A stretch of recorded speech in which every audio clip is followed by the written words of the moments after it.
Good morning, everybody, and welcome to Unique Peace. I am Janice. I'm a Reiki Master Teacher and Psychic Medium here on Long Island. Today, I am joined by fellow medium Lisa McGarrity. She is a medium and she also owns Envision Crystal out in Port Jeff. So if you're looking for crystals, you're going to go see her.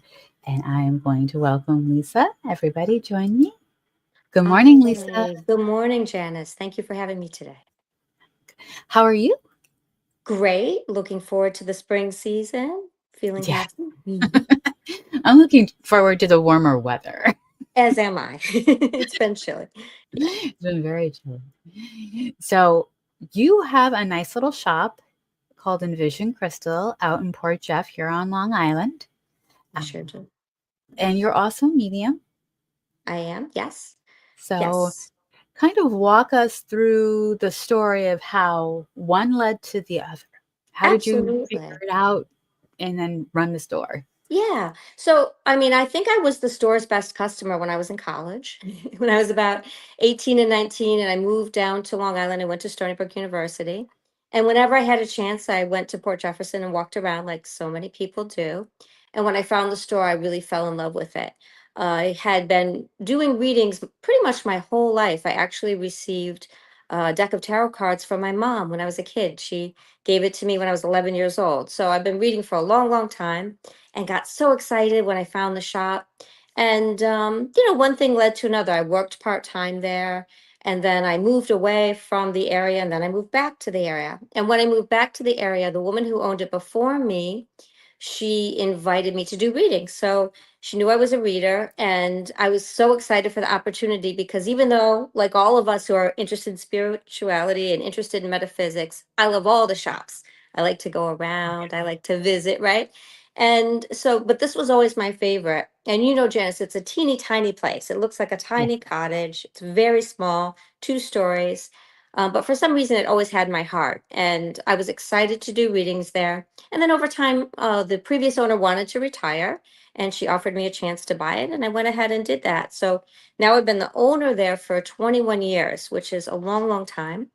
And I've loved it. It's been the joy of my life. I love my clients. I love Port Jefferson.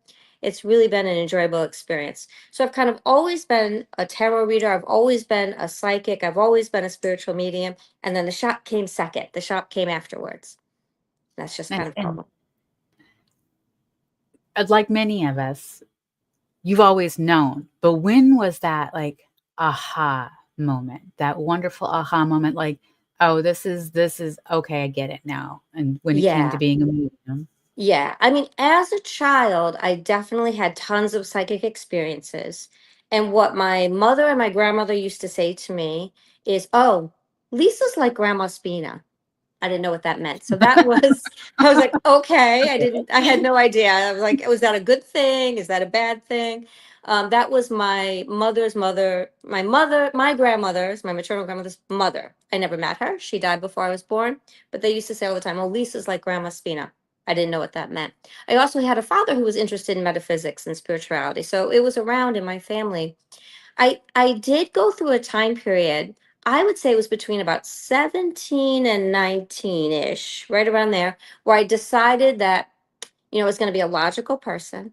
And I shut this down and I tried to be I was in school, I was trying to be very serious, and I was doing my best to turn my intuition and my psychic world off. It didn't work. So It little by usually little, doesn't. it did not work at all. I can't, I did a thing when I was at school. I used to go home, of course, like all college kids on Christmas break, and my mom would be excited and she would want me to read for her. And all her friends would come over and they would want me to read for her. And it was very natural for me. But I didn't think of it as something I would do as a career. I didn't think of it as something super serious. I just thought it was this extra kind of like, I don't know, odd hobby that I had. And I was going to try to keep it pushed off to the side. But the universe has a way of putting us wherever the universe wants us to be. Yep. And I always joke and say, I really don't have any other skills. This is it. So, I don't know if that's true, but, this is the main thing I know how to do. And I love to do it. So I am happy, seeing clients and doing all the things in the spiritual world. It's great. Now, when you were going to school, what did you think you were going to be?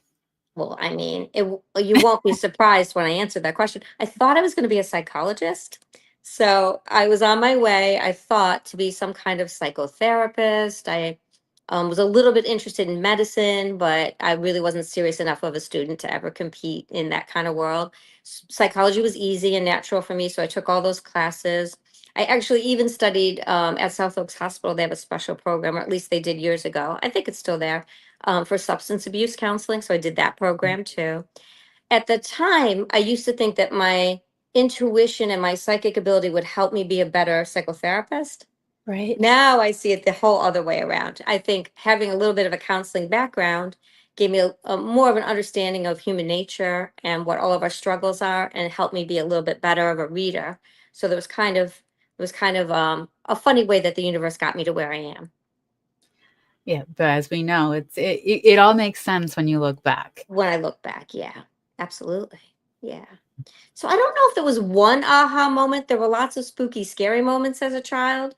One of the messages that I did get as a child was to not talk about certain things outside the family.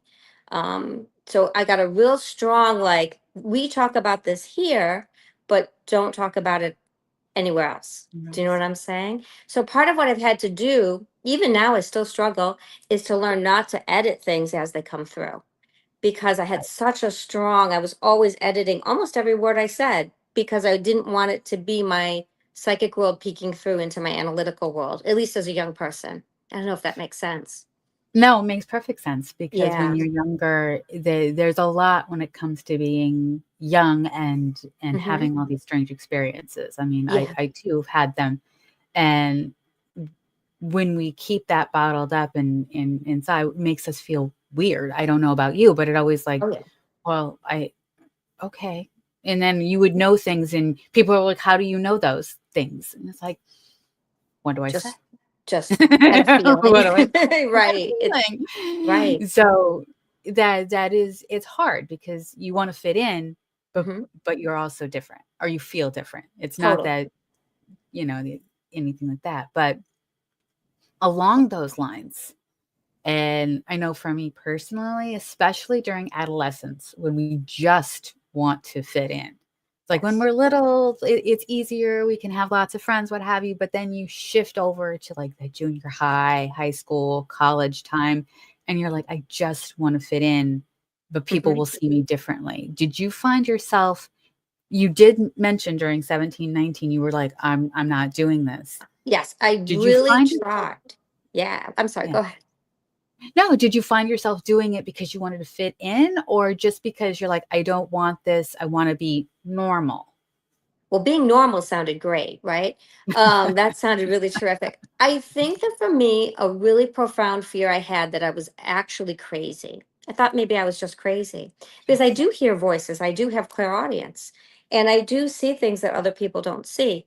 So I think the interest in psychology and the real need to not let that sort of, I call it the crazy brain, peek through, during daily life, really made me wonder if I was a bit insane, right? If I was a little bit off. Mhm. And like a lot of adolescent girls, I was depressed, I was sad, I was insecure, so normal, right? Now Yeah. we know it's so normal. And so I really wondered if there was something tragically wrong, you know?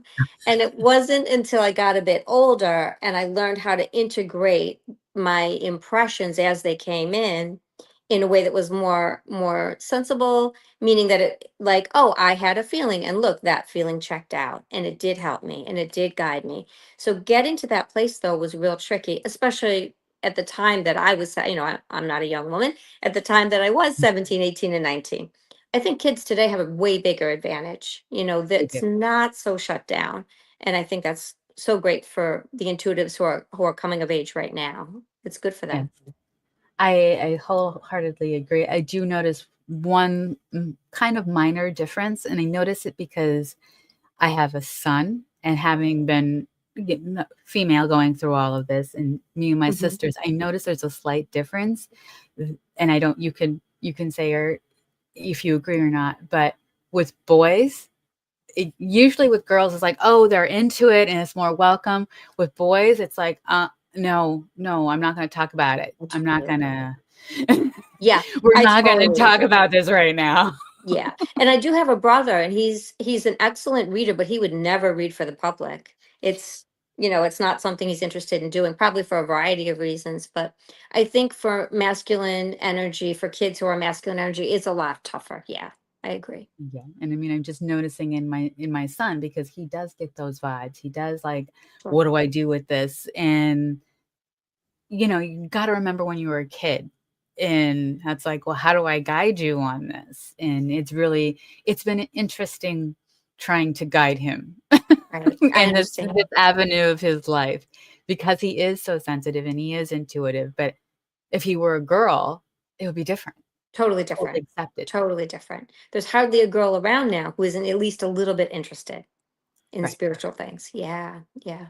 So it's a different world. We've lived through a big change. We have. We Yeah. have. And now that I mean, you started really young, like a lot of us do, finally came into your own. Yeah. And when you're going through that process, how has that process helped you define peace? How do you personally define peace? For me, I think it really was the integration of my logical brain with my spiritual self, to not feel like one side of me is the good side and one side of me is the bad side or the crazy side, but that both sides of me can be useful, helpful, and valid. I am a bit of a nerd. I like to read. I'm interested in other, history and other subjects. And so I definitely have a very analytical brain too. I really have both sides. So for me, it's the middle road. It's being right in the center between being logical and grounded, we say, right? Analytical, realistic, and being a dreamer, and being intuitive, and being creative. I like to be in that kind of yin yang Zen space where I'm giving room in my own experience to be both ways, to look at a situation and say, okay, well, I can look at this problem I'm facing, and I can, I want to balance my budget, so I need to be logical. I need to X, Y, and Z. I need to pay these bills and set a bit aside. Like, Or I can be a bit of a dreamer and say, I'm going to take a little risk, and then maybe something else will come in. And to try to figure out which voice is the true voice. And it's usually right on that middle line, if that makes sense. I, yeah, I think, yeah, I think like being able to tune in and then not feeling like I need to react fast is also helpful in terms of maintaining peace. As a younger woman, I was always like quick, like, oh, I felt a pressure, like I need to, and I must, and I have to. And at this age and stage of life, I've definitely slowed down a lot. Nothing feels like a giant emergency anymore, right? right. And yeah, and I'm like, okay, if I'm not sure, I'm going to breathe for a day and just wait until I do get sure, and let things be the way that they need to be. So, And how has that helped you with your spiritual and peaceful practice? How do you bring that peace in? Like, what are your I, favorite things to do? Like, yeah, I mean, the first thing that I like to do every single day, pretty much rain or shine, unless the weather is extremely difficult, is get outside and take a walk. I'm a real like start your day with a morning walk kind of person. Clears my head, yeah, puts me in a good zone, and gives me a space to be able to just kind of, hear from spirit, get little messages from my guides, notice what nature is trying to tell me. For me, nature is a huge part of my practice. I want to be outdoors, even when it's raining, even when it's chilly out. I get a kind of sustenance that seems to come from being in the natural world. So that's a huge help to me. And then, like most of us, I'm also an avid meditator. Even if I only have 10 minutes, I love to have more mhm, than 10 minutes, but even if I only have 10 minutes, I really try to sit down and enter that slightly altered state of consciousness, because by doing that, I am able to remember what I said a minute ago, which is nothing such a big emergency. The solution will come, and what seems like a giant problem today will turn into an easy situation in a few days, likely, right? like, yeah, Yeah. Yeah. You mentioned kids before, and I think what's interesting to me is how many kids meditate. yes, Right? It's so that is different. becoming a very big thing. I mean, it's like kids today are turning to that, Yeah, and so different. it's very different. And again, it's very, very funny. Like they don't want you, they don't want it to, they'll do it, but they don't want it to seem uncool. So you got to do it with a bunch of people. Right, right. I agree. I agree. Yes. And to have it be like a fun, interesting thing, but not necessarily a daily practice. But I guess we all Right. have to start somehow, right? We all have to start somehow. And it's Yeah. very funny because the wrestling team, my son is a wrestler on the high school wrestling team, Hmm. at least once a season, maybe a couple times a season, but at least once a season, they bring in a yoga instructor, Hmm. and none of the boys miss that. Oh, they They love it. all come in, Oh, wow. and it's like getting into that zen moment and being going from these intense workouts where you're brutally, pummeling each other, to these Sure. nice, quiet, stretchy, because yoga and meditation go very nicely hand in hand. Absolutely. Wow. That blows my mind a little bit. I didn't know the wrestlers were doing yoga. That's cool. Ours do. And Yeah. Yeah. That's it really only cool. makes sense. Keeps you Yeah. flexible. Yeah. Absolutely. Absolutely. And also it keeps your mind flexible and your heart flexible, right? Yes. That's the best Mhm. part. That's the Yeah. best part. Yeah, so I mean, to maintain peace for me is really about having those little mini routines. I'm not a super self-disciplined person, but if I can get those two things, if I can get my morning walk, if I can get a short meditation or a long meditation if I have time, then I feel like I'm invincible. I don't know if I am, but I feel like I'm invincible and I can pretty much face whatever else comes along, you know? Hey, that's important, and Yeah. I find that if I miss any of the practices that I have, the day's kind of off. Do you find that? Oh, yes, yes, yes, absolutely. And it's interesting to me, even after years of practice, how fast I can get off, how Mm. fast I can be, off kilter, not grounded, not responding the way I really want to. I guess that's the human condition, right? We can get thrown off our game pretty easy. We're fragile. But We are. yeah, but with practice, I think that, then it's interesting how wise and resilient we can be too. So it's like two sides of the same coin. Right? Are you a yoga person? Do you do yoga also? I Now that I know that there's yoga for scoliosis, I've always loved yoga, but I Hmm. always had a problem contorting, I guess, or stretching out the Right. way some would, because my spine is very crooked, Okay. and I have a significant curve in my lower back. So for me, I've always found yoga to be a challenge. Right. But my chiropractor, he told me, he goes, "No, you don't have to give up yoga. They have yoga specifically for scoliosis." Wow. So you go into the land of YouTube and you type in yoga for scoliosis. And yes, I love yoga. I love Hmm. Pilates because those connect with that meditative state. So it's like a 2 for 1 Right. I think so. situation. Yes. Yes. Yeah. Yeah. And that's something I'm talking with clients about all the time. I have a lot of clients. I don't know if you meet people like this who tell me, "Oh, I can't meditate. I can't meditate. I can't quiet my mind." You know? All the time. Yeah, but something active can be meditation too, right? Yep. So, yoga certainly will put you in that altered state. Even the way you clean the house sometimes, right? It can Yep. put you in that slightly altered state and help you to relax and unwind and calm down as you go along. So, Absolutely. we forget, like, it doesn't have to be that hard. It can be little stuff that can Mhm. get you back into a centered space for sure. Absolutely. I do a presentation on when people tell me, "Oh, I can't meditate." It's like, "Oh, I have a presentation for that." And in that presentation, I do use chores. I Hmm. use the walking meditation, which I love to go for a walk in the morning Hmm. as well, and I use chores. It's like vacuum, fold the laundry. You really Right. wanna get in, like, do the socks last because something always disappears that we don't know, 2 socks We into it, don't know 1 where it sock's come out. goes. Yes, every time.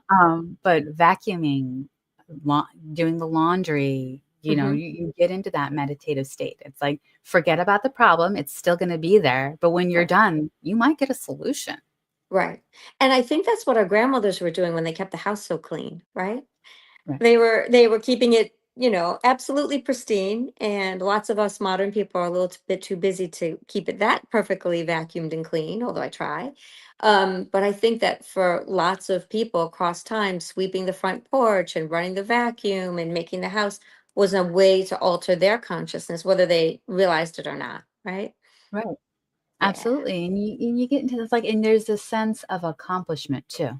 It's like, I've Yes. done this, and you can breathe easier, which helps the mind clear out as well. Also. Right, right. It's like a decluttering process, and you get all the, as you clear up your physical space, sometimes the mental space cleans up too, right? Right. Yeah. Right. I always tell people, Absolutely. if you've got a problem, fold your laundry. Good advice, sound advice, I think, right? Yeah, definitely. Sounds like a very good plan. And yeah. And on that note, what are some of the ways that you help people find peace? Whether it's your clients, your Yeah. daughter, family members. I mean, definitely, I'm so relieved that my daughter is 21 now, because I feel like the worst is behind us and she became an adult and somehow we survived. So, that's a little moment of like, okay, I don't know if I was a conventional mom, but I raised a great daughter. So far, so good, right? When it comes to seeing clients, that is my goal actually, is to help people to get relief, to understand that God, source energy, supports them and is going to help them through this journey. I think that people walk in my door very often flustered, frightened, anxious, whatever the case may be. And even if I have to say a hard truth, I can also sit with them and we can look for solutions, right? Or possible solutions. So that hopefully my goal, and usually it does go this way, people can leave my space feeling inspired, feeling like, okay, wait, I can cope with this, I can figure this out, and to get their sense of, optimism back, because, glass half full, right? We don't want to be glass half empty, Empty.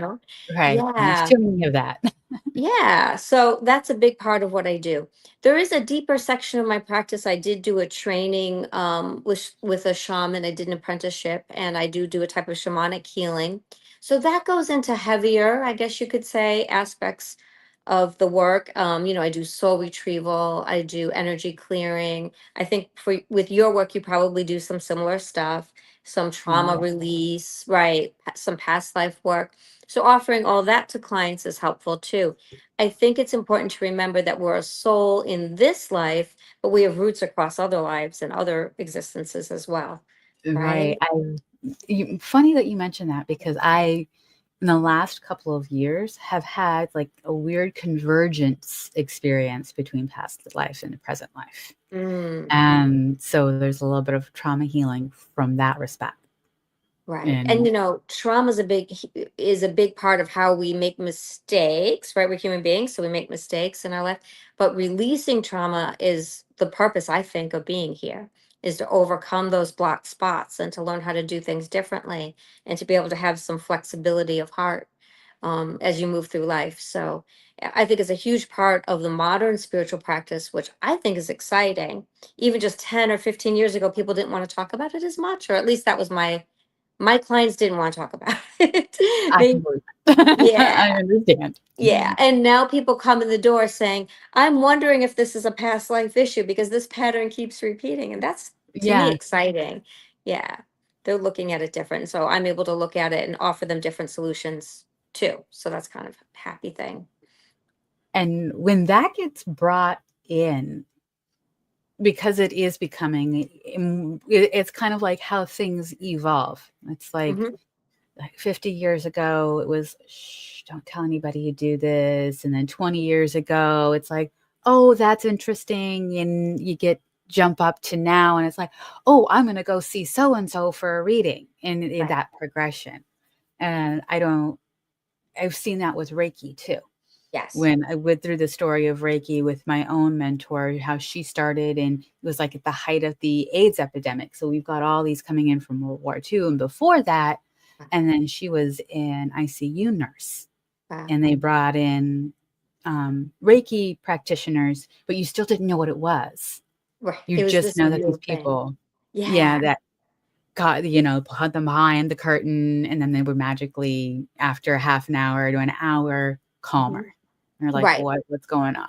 Right. And now the Reiki part of my life is becoming more and more accepted.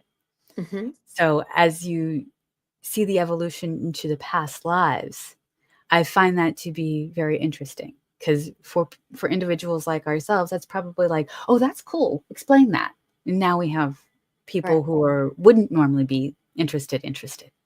Absolutely. And very often I'll be sitting with someone, it might be someone I've met for the first time. I don't know them, I don't know their story. And spirit will show me a quick glimpse of an important past life. Years ago, I might not have shared it. I would have to sort of feel out the person and figure out if they were open. These days, I tend to just say whatever shows up, which I actually think is my true job, right? And I'll say something. Even last night it happened. I was reading with a woman who was born in Colombia, lived here for a short time, and one of her deceased people came through and explained to me that it was important that her daughter learn Chinese. So I said to her, I this might sound unusual because we had been talking about her daughter and daughter's education. I'm getting a message from this ancestor that your daughter might be interested in learning Chinese, and she almost fell on the floor. Her jaw dropped. I mean, she's from Colombia. She speaks English and Spanish, and her daughter speaks English and Spanish. Why Chinese, right? So she said to me, I can't believe you're saying that to me. My daughter keeps telling me over and over again that she wants to learn Chinese. She needs to learn Chinese. And then she told me that she believes she lived in China at some time in history. So at a different time that she. Now, what gets really interesting about this, I had no way of knowing this, but the gentleman who was speaking to me from spirit, the deceased grandfather, was Chinese. And I did not realize that. I wasn't seeing him physically. I was just hearing his voice. And to meet this woman, I would not have had any idea she had any Chinese ancestry. She looked Hispanic to me. So and she said, yeah, I have this one. I'm 20% or 25% or something of Chinese descent. I just think it's interesting the way these patterns kind of unfold in people's lives. You know, this little girl believed she had a Chinese past life. She also had some Chinese DNA, right? And Right? this brought it up as, I need to learn this language. I need to learn this language. And luckily, her parents were super open. They were trying to figure out how to do it since neither of them spoke Chinese. Like this will be interesting. Why does this little girl want to know how to count in Mandarin? But at any rate, I think that these things poke through, these patterns poke through. That's a lighthearted example because obviously the little girl's just got a big mind and she's curious and she's an explorer and that's what she wants to focus on. But sometimes it can also be things like relationship patterns, parenting patterns, sibling rivalry, competitors in business that also have past life roots that aren't just happening in this life, but across time are happening in other dimensions as well. Oh, I believe that. I definitely that comes Yeah. up a lot. It Yeah. does. Yeah, Mhm. absolutely. So as you're bringing and you're doing readings and you're doing the healings and you're bringing peace to the lives of others, Mhm. can you bring us to a point where in time where you would have when you'd be working on somebody and they have that aha moment and something that we can use in our own toolbox? I like to call it what's in your toolbox. And Sure, absolutely. I mean, I think one of the things that sometimes happens if everything goes right and people are able to do this is that when they see that the pattern didn't just begin in this lifetime, it's easier for them to forgive themselves, right? So for instance, I have a client who had a really difficult son. Oh my goodness, they couldn't seem to get along. I mean, it was really, it was a mom who just loved her child, of course, like every mom does, but day to day it was so intense, it was so much struggle involved. And as we sat together and worked on it and looked at the past life, we were shown a time when those two souls were not mother and son. We were shown a time when they were husband and wife. Not so surprising, right? So they were married partners.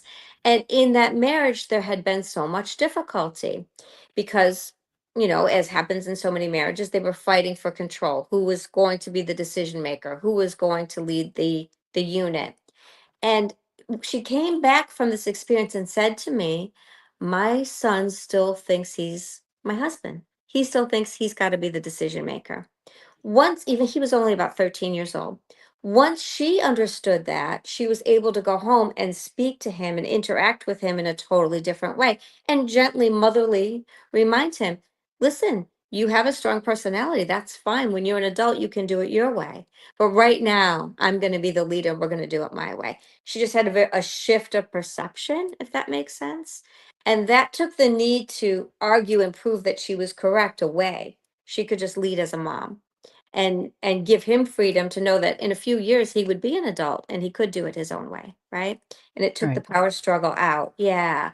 So I do believe that because of love and because of soul ties, we keep reincarnating together. So the people that were our kids in past lives might be partners or friends in this life, and on and on and on the cycle goes, or business partners, or friends in community. And these ties of love, even when someone's driving you cuckoo crazy and they're making you nuts and you don't understand why they're doing things the way they are doing them, very often that is an opportunity for real healing to happen, to accept something inside of ourselves and accept something for them too. So I look at these things, hopefully most days, as a chance to grow and a chance to get better and be better at being a human being. That's how I see it. I don't know how you do. Oh no, I totally agree with that. I've had my own personal experiences, but I've also, it's Mhm. like my sister and I, we did a past life thing. We were twins in a former life, so Oh, that's why we're wow. so close now. And there's 9 years between us. Cool. Wow. Wow. That's great. So yeah, and it's like the people that's like keeps on recurring. I went for a past life regression myself with Pat Longo here on Long Island, Hmm. and I was just wanted to see what the experience was, but I wanted to kind of know what was going on with me and my ex-husband, and that got explained, and that karma bridge has been set, torched. Um, it was very Bridge healing. done. Yeah, you're done. You're It's over very it now. healing, Right. because it's an understanding. It's Yes. an understanding. Yes. Absolutely. And there's no reason to keep going once it's resolved. Then we can detach. And Yes, sometimes that's the healing, right? that's the healing. Absolutely, Yeah. absolutely. Yeah. And Abs- in your experience, has that brought more peace to your clients and their situations? I know that the mother son, yes, but in Yeah. general, would you That's find it? one. Yeah, that's just one quick example. I mean, one thing I know in my own life, you're talking about your sister, and one recurring theme for me long before I became pregnant, long before I gave birth or was a mom, I had many past life memories that would come in workshops I did or in my own meditation where I either died in childbirth, had some sort of traumatic birth experience. That was a repeating theme for me. So time went by. I became pregnant. I was scheduled to, of course, have my daughter had her due date, and I'm sort of a alternative type of girl, right? So I hired a woman, lovely woman, to learn hypnobirthing, thinking I was gonna I can alter my state of consciousness. I'll just, I'm going to do hypnosis and I won't need any help giving birth. It's going to be great. Except, guess what? It didn't go that way. So, you know, I went into labor a little bit early. I was real mad that I was in, as if it's up to me. Of course, it Of wasn't up course, to me. no, it's not. I was like, I can't go in labor now. I still have things to do. I was very aggravated. Went to the hospital, did my thing after hours and hours, and I was like, I'm here again. I didn't believe I was going to die or anything like that in this time. But all those past lives rolled right back into my experience. Oh There my was no goodness. hypno birth. I was like, I need a shot and please remove this child because for me, I had a C-section, and for me, the C-section was the healing, if that makes sense. Because Yes. I was someplace where I didn't, my baby wasn't in danger and I wasn't in danger and there was help for me. And that was the healing. So we have to No. realize like sometimes our expectation of what will make us feel good and be the highest path isn't always correct, you know? Right. Yeah, Yeah, these that past is. lives can poke in though, right? They do, Yeah. and it's very funny. I'm not sure about your experience, but it's very funny to me. It's they poke in at the least inconvenient, at the most Yes, for inconvenient for time. It's like, really now? Right. I'm like, I'm way too spiritual for a C-section. Come on.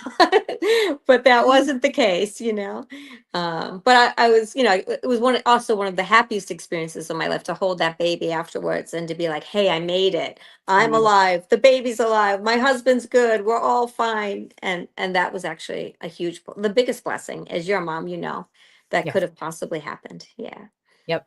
Yep. And I have found that as painful as some can be, Hmm. it is the piece. It's like learning that acceptance. Yes, absolutely. And to be able to laugh about it, maybe, and put it in perspective. Yeah, I definitely think so. You know, Yeah. another part of what we do in shamanic world is something called soul retrieval.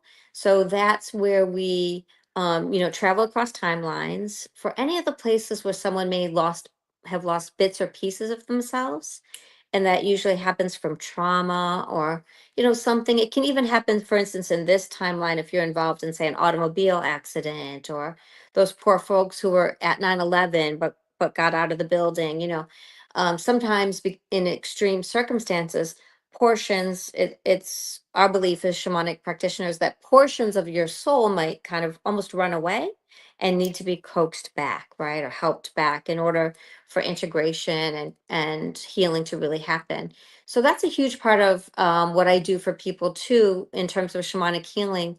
And what I'm finding the more I work with clients, it's been a few years now I've been doing that work. The more I work with clients is that they have these surprising effects. You know, someone came to me who was really struggling with business and was, you know, having a hard time with business, and we did some work around that. We brought soul pieces back to that person and reintegrated them. And what she found is she suddenly wanted to paint again. So it was something we didn't expect, you know, something that she'd given up a long time ago came back in. So I think a big part of being a peaceful person on the planet, especially we have trying times right now, right? It's a little intense out there. A little intense. Um, a little bit. I think part of that is to have as much wholeness as you can, to be the whole human that you were meant to be, which can be a funny person, you know, somebody who enjoys music, someone who loves their friends, somebody who needs privacy, somebody who's creative. There's always a lot of aspects to all of us, and to try to create space for all those different bits and pieces of who we really are. I think that's part That's of it. an I think that is totally part of it. And that leads to an interesting question is, do you find it challenging for clients to want to be whole in today's world?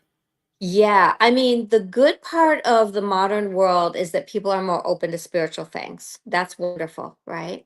The challenging part of the modern world is the time pressure and this new recent last few years emphasis on productivity, where Yes. people are list making and packing their days full of events and trying to they're always working because of these beautiful cell phones, which do wonderful things for us, but you never really get away from your work, right? It's always Yeah. on. And I think what it comes down to is that all that productivity leads to just anxiety, feeling disconnected, not really hearing from spirit because you're not in the right energy state to receive your own guidance, right? So you know, there's a downside. I think there's a real downside. That's what I'm noticing, is that this desire to achieve, it's great to achieve, and I would never discourage anybody. You know, if you have goals, Yeah. that's terrific. But we need to balance it out somehow, right? We need to be people who cook dinner and walk the dogs and talk to our friends and connect with in a simple everyday way too. That's my Yes. feeling. Yeah. It's honoring the office hours, Office whether hours, they're what's your that? I know but when I learned the hard way. I've Hmm. learned the hard way a couple of times, but I learned the hard way to Yeah. respect those office hours. It's like if my hours are from 9 to 5, I shut off the business at 5 and my family takes precedent. If there's an emergency, it's not if it's the urgency culture. I recently did a post about that is if it's an emergency to your boss, is it an emergency for you? Right. I couldn't agree You more. have to stop and say, okay, that that wasn't an emergency when I left the office at 5, Hmm. and it wasn't my responsibility before then, so it's not an emergency now. It can wait. Okay. Yeah. I And mean, I think that's wise, super wise, right? right, Yeah. it's like I'm a firm believer. I'm not putting anyone in space, and I'm not a surgeon, so I have office hours. That So, sounds very reasonable. but it's honoring that to bring peace. Would you agree or disagree? I completely agree. I completely agree. We can't always be hectic. We can't always be running. We have to create downtime too. And I think that's the biggest challenge. So, what would be some of your kind of tips and tricks for creating that personal downtime? I mean, putting the phone aside, which is a challenge in today's world, but putting that aside, what else can we do? I mean, I think what you said was so good to honor the office hours because people sometimes do come to their spiritual practitioner with something happened. I must talk to you. It's an emergency. It's an emergency. And sometimes it kind of is an emergency. And I'm definitely willing to be available for when that happens. A lot of times it's not. A lot of times we can talk about it on Monday or Tuesday, right? So it's Right. hard to say no. I'm not a good person. I hate saying no if I can find any way not to say no, right? But it's boundaries and it's healthy boundaries to be able to say, this is when I'm working, these are the days I'm working. On the other days, I'm going to do other things, right? Hmm. So lately I've been reminding myself to get together with friends more, do Yes. more, you know, with no particular plan, hang out and socialize, have a coffee, have a lunch, go visit a different town and walk a bit. I think that one of the things that happened to me during COVID, because I had the retail store, is I felt like, oh, I really need to make sure I'm having at least some income because my store is closed. So that put pressure on. I slid into a little bit of a pressured space, I noticed, where I was Mm. always thinking about my store. I could do this. Some of them were good ideas. Some of them turned into real things and real ideas, but um there is a moment where I think I went too far and needed to step it back a bit in terms of being online, posting on social media, talking to people. It was very hard for me, and it's still a struggle to figure out how much is too little, where I'm hiding, and how much is too much, where I'm giving away my vital energy. I'm one Right. human, right? One human. I need to sleep. I need to eat. I need to regroup sometimes. And that's the only way I can be the best person for the clients that I am scheduled to see, right? I have to be in a good space. So, I think that perspective, I guess I'll say. And t- I don't want to say the dreaded phrase time management because that sounds awful. And I think that that gets like misconstrued a lot. Like you can't really manage time, right? It's going to move forward and backwards and do its thing anyway. It's gonna do its But thing. yeah, it's going to do its thing. But just having a realistic point of view of what I could actually achieve in a day, and when the downtime comes, take the downtime, take a nap on the sofa, take a walk in the backyard. Like I'm doing my best right now to really use downtime in a way that's healing for me and gets me back to center. And we all need to get back to center. Mm. I think so. Yeah. Yeah. So, I I don't know how you feel about this, but the other thing that pops in my head is the constant news cycle too. And that's a little mm, bit of the phone, right? Also. But even, I wasn't looking at my phone, and yet people came into my shop yesterday to in hysterical about the fire. So then once they told me about the fire, of course I looked to see what was happening. yeah, same. And it was scary. And I don't even know today. I didn't check in. I did, of course, pray, and I think all of us did. And send healing energy that direction. I think it was somewhat contained. I don't know. You might know better than me. Um, but hopefully it's good, right? And I believe it is. But my sense of it is like, are we really supposed to live in this constant news cycle? It's a lot. It's a lot. It's a lot. Yeah. I'm not going to lie. I stopped watching the news. I stopped paying attention a few years ago. That's a Hmm. good and a bad thing. I know that. No. But I find the news to be deliberately negative, Yes. deliberately fear-mongering, and Yes. deliberately one side, doesn't matter what side. Turn Agree. on one channel and it's that view. You turn on the other channel and it's that view. I I was raised to be an independent thinker. I was Yeah, raised to kind of find out the truth myself, even if it disagreed with like my stepdad or my mom or my sure. teacher or my friend group. And kind of like, that's kind of like I always have felt like the Godsmack song I Stand Alone, because I've always kind of stood alone. It's like it's hard to find my people. Yeah, But I also have to be honest and say I can't live in that fear. I can't live in that, because it stresses me out. And it's like people are like, have you, and it's like, but that's also your side versus this side. And I'm kind of like, I see both both sides of the situation. And right. I always have, and I've always leaned to wherever I'm going to lean, whether it's political, whether it's Mhm. just general, whether it's like, okay, well, that's what's happening. Yeah, How can I help the situation? Sometimes that's simple as praying or sending good right, vibes or wishing the person, those people health and wealth. But right. the news helps me to feel helpless. So if I'm not adding to the situation in some way, I try not to participate. I totally understand. I really do understand. And I think that what you said was so on point when you said that it's deliberately fear mongering. They're amplifying, they're presenting information all the time at a 911. It's an emergency level, even when it's just weather, right?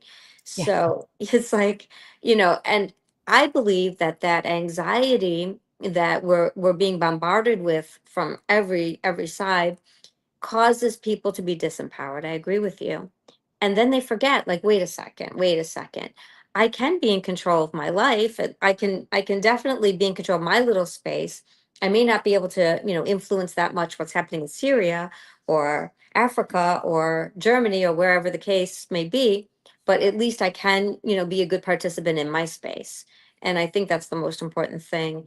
I think the way the information is presented has led to a culture of panic. And it's no wonder that, like, for instance, the teenagers are walking around saying, I have anxiety. I have anxiety. It's the most common thing I hear. I don't know if you find or if you're finding that. I'm finding that, yes. Yeah. And they don't really know that that's not a normal level to always be at, that high, high, intense level. And also, I do believe some people are wired a little bit more anxious and some people are wired a little bit more sad or depressed.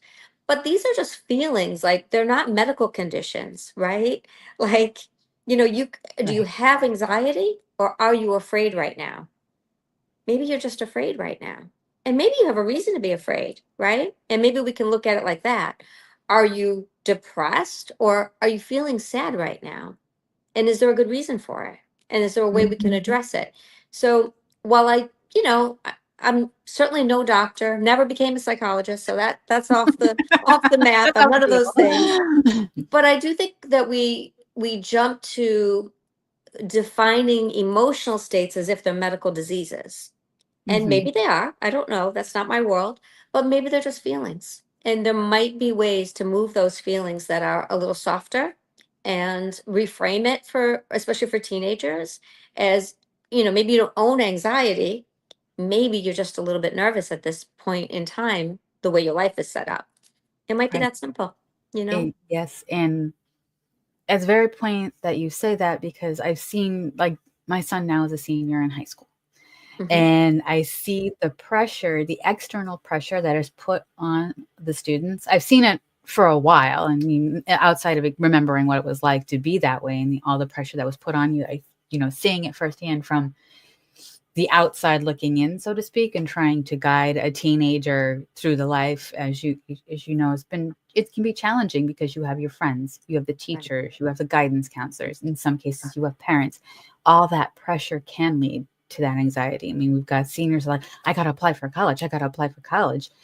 I never forced that on my son. I mean, he said, well, what if I don't want to go to college? And it's like, well, then you'll go to VOTEC, because you're not sitting on my couch.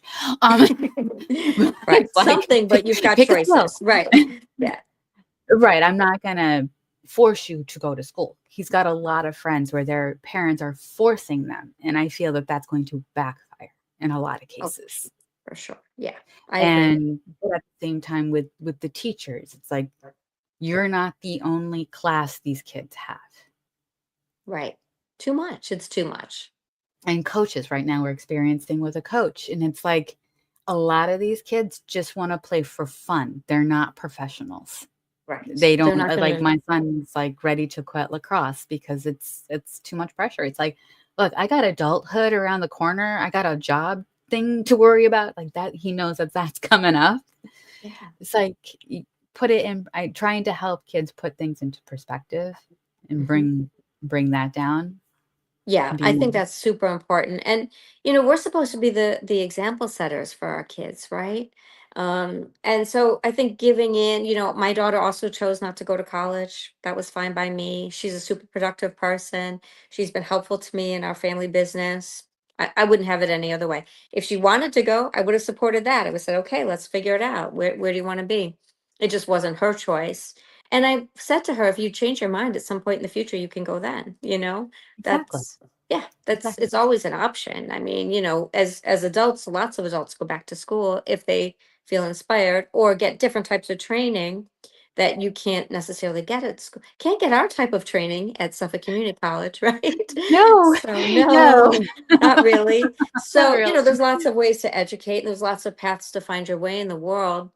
I think what it all comes down to is that we have to remember that there's two things that I think we're both mentioning. One is this achievement culture and the anxiety culture, and one is that we do have a choice about how to respond and to help our kids find ways to respond that make sense for them. Maybe lacrosse isn't that big of a deal in the Right. end.